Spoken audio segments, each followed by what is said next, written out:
Kenya, as you know, has erupted, the Gen Z protests, and they are largely focused on police brutality.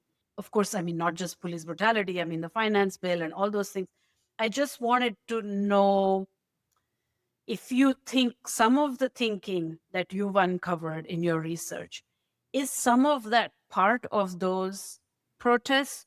How do you characterize these protests? How do you think it's going to play out? They're not stopping, at least. They haven't been able to just fully suppress them. It keeps having new sets and it keeps moving, unfolding in different ways.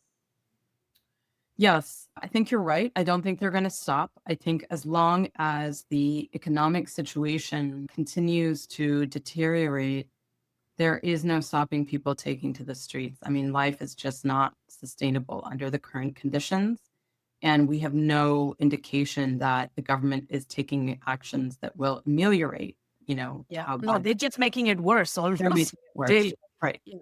Now, the challenge, on the one hand, a year ago, I think many of us were more hopeful and more inclined to, might say, romanticize the protests in the sense of what they represented, both in terms of size and the shift away from politics through the lens of ethnicity and tribe.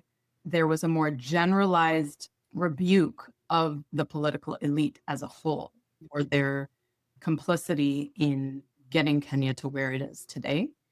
And we started to see articulation of the broader structures of power that have contributed to the situation, namely the World Bank, the IMF, et cetera. Yeah. However, I think what I'm learning is that there's still large segments of those people who are taking the streets who are not coming at this with that broader analysis that, even if we just take the hashtag Ruto must go, a broader critique is one that would necessarily go beyond the removal of Ruto from power, right? He can't simply be replaced with another leader. We would simply have business as usual with a new face.